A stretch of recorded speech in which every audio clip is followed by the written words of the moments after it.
Mr. President, we exercise our right of reply to one more attempt by the leader of Pakistan to tarnish the image of this august forum by bringing in matters internal to my country and going so far as to spew falsehoods on the world stage. While such statements deserve our collective contempt and sympathy for the mindset of the person who utters falsehood repeatedly, I am taking the floor to set the record straight. Regrettably, this is not the first time the leader of Pakistan has misused platforms provided by the UN to propagate false and malicious propaganda against my country, and seeking in vain to divert the world's attention from the sad state of his country, where terrorists enjoy free pass while the lives of ordinary people, especially those belonging to the minority communities, are turned upside down. Mr. President, member states are aware that Pakistan has an established history and policy of harboring, aiding, and actively supporting terrorists. This is a country which has been globally recognized as one openly supporting, training, financing, and arming terrorists as a matter of state policy.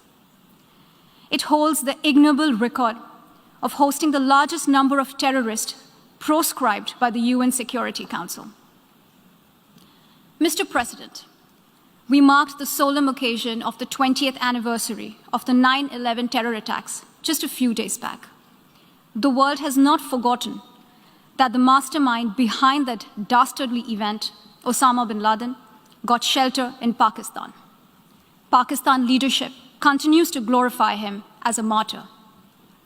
Regrettably, even today, we heard the leader of Pakistan trying to justify acts of terror. Such defense of terrorism is unacceptable in the modern world. We keep hearing that Pakistan is a victim of terrorism. This is the country which is an arsonist disguising itself as a firefighter. Pakistan nurtures terrorists in their backyard in the hope that they will only harm their neighbors. Our region, in fact, the entire world, has suffered because of their policies. On the other hand, they are trying to cover up sectarian violence in their country as acts of terror.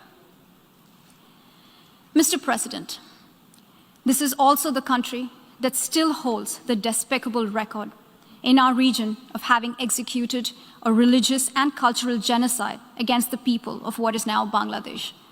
As we mark the 50th anniversary this year of that horrid event in history, there is not even an acknowledgement, much less accountability.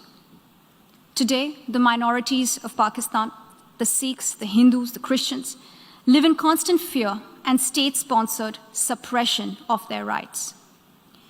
This is a regime where anti-Semitism is normalized by its leadership and even justified.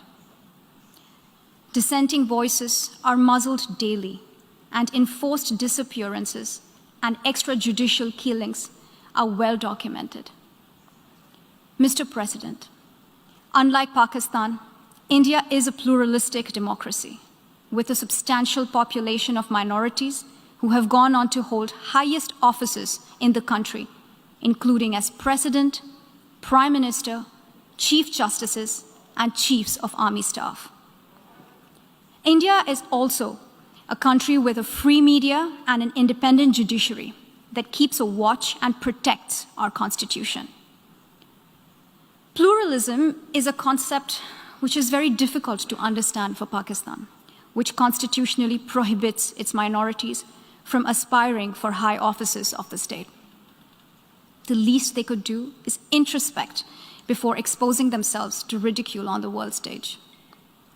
Finally, Mr. President, let me reiterate here that the entire Union territories of Jammu and Kashmir and Ladakh were, are, and will always be an integral and inalienable part of India. This includes the areas that are under the illegal occupation of Pakistan. We call upon Pakistan to immediately vacate all areas under its illegal occupation. Mr. President, allow me to be categorical about India's position.